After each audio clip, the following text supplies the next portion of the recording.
open with a disclaimer. I can justify everything in this show, apart from myself. And for that I would like to apologise.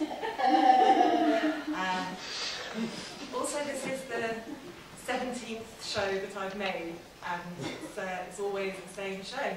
The same actor, the same scenes, the same words, the same script, the same problems, the same ideas. The only thing that's any different is that I'm older. Last summer, I decided I wanted to make a solo show, and I stared for long periods of time at walls, not knowing what to do, and in a moment of terror, I wrote to 148 people and asked them to tell me what to do, to tell me what show to make. This show is their shows. For Emma, I am going to start in an empty space, and I'm going to describe a beautiful blue bed with white sheets and a tiny little bird perching on the footpost. I will, at some point, because Eleni wants it, walk out of the space and come back in carrying something heavy.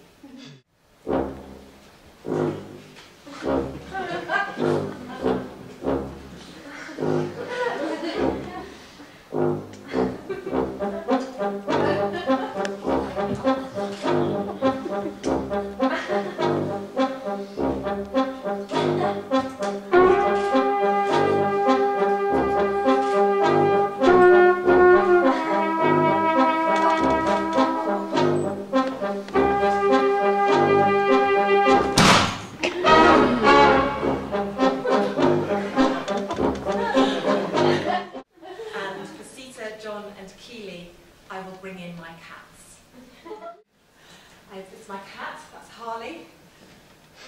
He sleeps on top of me every night. For Andy, I will expose all the special effects, and that includes all lighting and sound, and anybody operating these will also be introduced, and their relationship to me will be exposed, and these may be subject to hyperbole and fictionalisation for the sake of dramatic effect. I got some costumes. I got a technician. That's Crofty. Woo!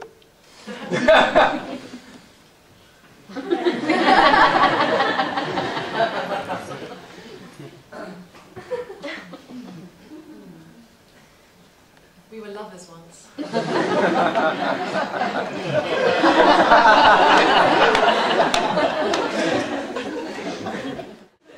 For Keely, I'm going to discuss something really complicated and try to teach you something that you don't already know. Neuron doesn't touch the other neurons. No neuron touches anything. So what happens is the synaptic vesicles of one and the dendrites of another are very close, but they're not quite touching. That thing there is what's called the synapse. And in between, there's a... Do you know this? In between, there's a little gap, and that gap is called the synaptic cleft. Yeah. And what neuroscientists believe is that memory actually exists in those synapses at that moment. Yeah, there. But memory can only exist if there's activity. Okay? So there has to be some kind of activity. For Keely, I have learned the Pussycat Dolls dance. I forget the name. It's the one about wanting to be rich and famous, wanting to be groovy.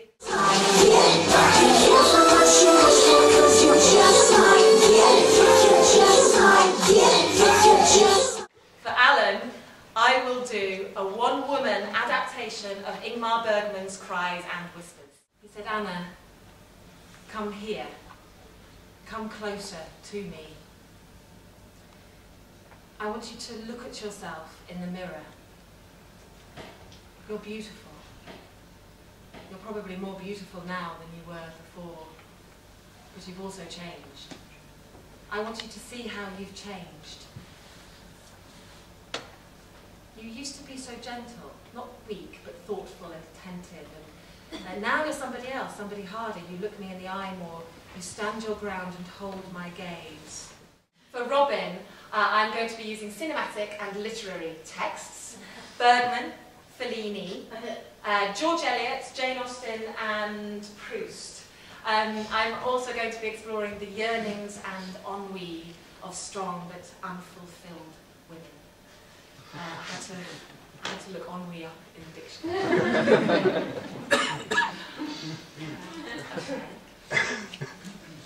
Ennui. Mental weariness and dissatisfaction arising from a lack of occupation or interest, boredom. There on your broad forehead, there are 4 wrinkles now above each brow. I don't know if you can see them in this light, it's not a very good light, but you can see them in broad daylight. You see. Do you know what caused those wrinkles? Indifference. And that crease from ear to chin, I don't know if you can see it, the light's not very good. It's etched there by my easygoing and indolent ways. And there on the bridge of my nose, why do you sneer so often, Anna? You see? I sneer too often. And there under my eyes, the sharp and scarcely noticeable lines of impatience and ennui, he said. So I guess in a sense what I'm saying is, everything I've made is for you. I made it for you. Whatever I made was and is for you. At the beginning, the narrator, a woman in her mid to, well, late 30s, a woman we'll call Anna, tells you of sleepless nights and fragmentary dreams as bits of her past and her future drift through.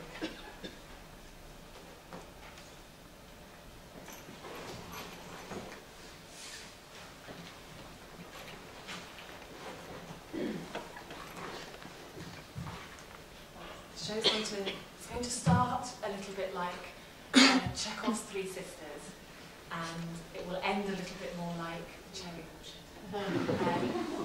And in the middle it'll be a little bit more like Strindberg, not necessarily in that order.